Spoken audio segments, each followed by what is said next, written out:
নমস্কার বন্ধুরা, মাননীয় বিচারপতি বিশ্বজিৎ বসুর এজলাসে একটি কেস চলছিল, যাতে বিভিন্ন জেলার বেআইনি নিয়োগগুলো নিয়ে কেসটি চলছিল। সেখানে এর আগে আমি একটি ভিডিও করেছিলাম, তাতে বেশ কিছু জেলার ডকুমেন্টস পাওয়া গেছিল, আরো বেশ কিছু জেলার ডকুমেন্টস এখানে সাবমিটেড হয়েছে রাজ্যের তরফ থেকে।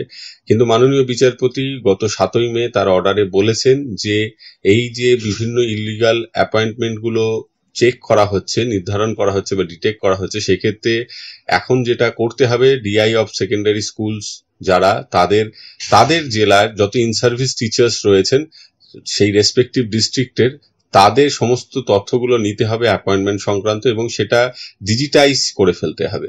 এখন সে অনুযায়ী বিকাশ ভবন থেকে কমিশনার অফ স্কুল এডুকেশন বিভিন্ন জেলার ডিআই সেকেন্ডারিদের এই নির্দেশ পাঠিয়েছেন এই কাজটি করবার জন্য, কমপ্লায়েন্স করার জন্য এই অর্ডারের।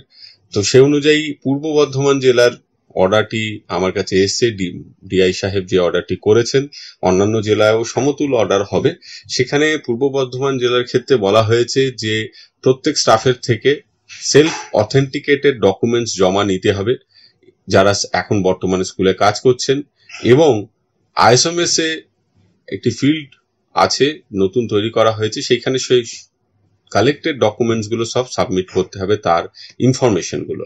এবং এই কাজটা করে হার্ড কপি স্কুলগুলোকে জমা দিতে হবে। বিভিন্ন ভেন্যু সেট করে দেওয়া হয়েছে সাব ডিভিশন অনুযায়ী। পূর্ব বর্ধমান জেলার ক্ষেত্রে, অন্যান্য জেলার ক্ষেত্রেও অনুরূপ ব্যবস্থা নিশ্চয়ই হবে 27 মে 2024 মধ্যে। এবার স্টেপ 1 করে দেওয়া হয়েছে এসওপি কিভাবে কাজ হবে। স্টেপ 1 এ বলা হয়েছে যে সমস্ত টিচারদের থেকে 25 তারিখের মধ্যে অথেন্টিকেটেড ডকুমেন্টস নিতে হবে। কি কি ডকুমেন্টস নিতে হবে? তাদের এসএসসি রেকমেন্ডেশন লেটারটা নিতে হবে। এবার যদি একাধিক অ্যাপয়েন্টমেন্ট হয়, সেক্ষেত্রে শেষ অ্যাপয়েন্টমেন্টের এসএসসি রেকমেন্ডেশনটা লাগবে, যদিও ট্রান্সফার কেস রেকমেন্ডেশন লেটারগুলো চাইনি।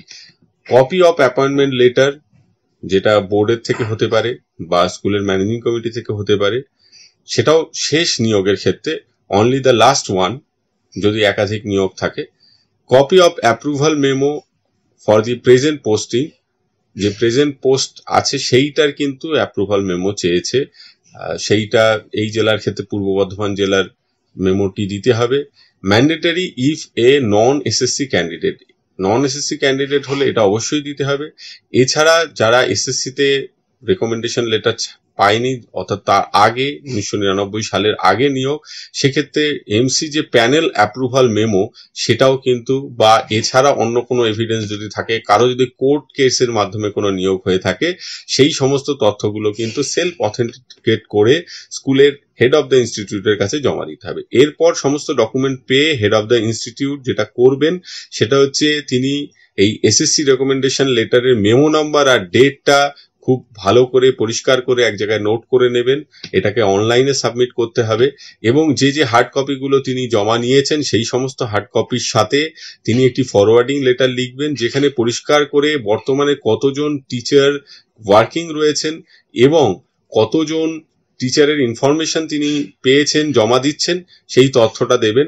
এর সাথে পোর্টালে যে কাজ করা হয়েছে সেই ডাউনলোডেড রিপোর্টটাও কিন্তু জমা করতে হবে। তাহলে এই জিনিসগুলো সমস্ত একটি ফাইল করে আপনারা জমা দেবেন 27 তারিখের মধ্যে।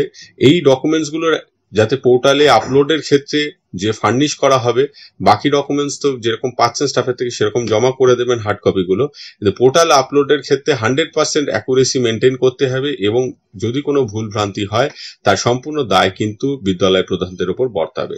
পোর্টালের কাজটি 25 মে 2024 মধ্যে করতে বলা হচ্ছে। এরপর পোর্টালের কাজটি কিভাবে হবে সেটাও দেখানো আছে। যেটা আইএসএমএস পোর্টাল, সেখানে স্কুল লগ ইন করার পর মাস্টার ডিরেক্টরির আন্ডারে একেবারে শেষে এসএসসি ডব্লিউবিবিএসসি ডেটা সাবমিশন বলে একটি সাবমেনু অ্যাড হয়েছে। সেই মেনুতে গেলে দুটো অপশন প্রথমে আছে, যে এসএসসি দিয়ে জয়েনিং না নন এসএসসি জয়েনিং, সেটা ইয়েস বা নো করার উপর নির্ভর করে এই ডকুমেন্টস গুলো কিন্তু প্রত্যেক স্টাফের ফিল আপ করতে হবে। এবং সেক্ষেত্রে যাদের ইয়েস হবে তাদের এসএসসি রেকমেন্ডেশন লেটার সেই লেটারের মেমো নাম্বার আর ডেটটা দিতে হবে। ওয়েস্ট বেঙ্গল বোর্ডের যে অ্যাপয়েন্টমেন্ট লেটার, তার মেমো নাম্বার আর ডেটটা দিতে হবে। রেকমেন্ডেড ডিস্ট্রিক্ট, কোন ডিস্ট্রিক্টে তিনি রেকমেন্ডেড হয়েছেন, এবং রেকমেন্ডেড স্কুলের নাম, এগুলো দিয়ে সাবমিট করে দিতে হবে। এখন বিষয় হচ্ছে, এইখানে যে ফর্মাটা দেওয়া হয়েছে সেখানে বোর্ডের অ্যাপয়েন্টমেন্টের কথাই শুধু বলা হয়েছে, 2018 সালের আগে বোর্ড কিন্তু অ্যাপয়েন্টমেন্ট করতো না, ম্যানেজিং কমিটি অ্যাপয়েন্টমেন্ট করতো। তাই পোর্টালে ঢুকে আমি একটু দেখে নেব কি পরিস্থিতি। নো হয় তখন দেখুন দুটো অপশন পাবেন আপনারা, মানে এসএসসি রেকমেন্ডেশন করেনি, ম্যানেজিং কমিটির মাধ্যমে নিয়োগ 1999 সালের আগে বা তারপরেও হতে পারে, সেক্ষেত্রে দুটো অপশন আপনারা পাবেন, through approval of panel send by MC, through order of honourable court. এই দুটো অপশনের মধ্যে আপনাকে সাবমিট করতে হবে। এবার after successful submission data required in all the fields are send for the verification in ডিডিওএন।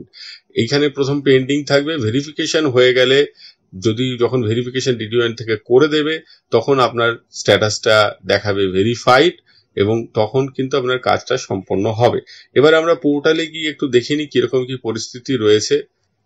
আমরা মাস্টার ডিরেক্টরির মধ্যে ক্লিক করলে একদম শেষে যে অপশনটা এসএসসি রেকমেন্ডেশন ডেটা সাবমিশন, এই অপশনটাতে যেতে হবে। গেলে সমস্ত স্টাফ চলে আসবে। এবার এখানে একটা বিষয় হচ্ছে, যদিও টিচারদের ডকুমেন্ট দিতে বলা হয়েছে কিন্তু এখানে নন টিচিং স্টাফদের নামও রয়েছে এবং তাদের ইনফরমেশনের জায়গাও ভেরিফিকেশন স্ট্যাটাসটা নট সাবমিটেড দেখাচ্ছে। তো এই ক্ষেত্রে একটি তাহলে প্রশ্ন থেকে যায় যে নন টিচিং স্টাফদেরও ডকুমেন্টস জমা করতে হবে কিনা, এবং এই কাজটি হাতে কলমে করার সময় বোঝা যাবে যে দু একজনের বাকি থাকলে পুরো ফুল সাবমিশন হচ্ছে কিনা, ফাইনাল সাবমিশনের ব্যাপার থাকছে কিনা।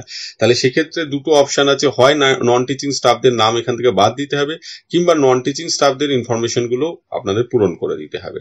এরপরে কোনো টিচিং স্টাফের ভেতরে ঢুকলে এরকম একটা অপশন আপনারা পাবেন, yes or no. Yes click করলে যে অপশন আসছে SSC recommendation memo number, date, তারপরে হচ্ছে রেকমেন্ডেশন ডিস্ট্রিক্ট, সেটা ডিস্ট্রিক্ট স্ক্রল ডাউন বাটন থেকে আপনারা নিয়ে নেবেন। আর রেকমেন্ডেশন স্কুল, ডিস্ট্রিক্ট সিলেক্ট করার পর ডিস্ট্রিক্ট সিলেক্ট করলে তখন বিভিন্ন স্কুলগুলো আপনার চলে আসে। আচ্ছা, তারপরে হচ্ছে অ্যাপয়েন্টমেন্ট মেমো নাম্বার। এইখানে কিন্তু বোর্ডের অ্যাপয়েন্টমেন্ট বলা নেই, ফলে আপনারা ম্যানেজিং কমিটি থেকে যে অ্যাপয়েন্টমেন্ট পেয়েছেন তার মেমো নাম্বার দিলেও হবে।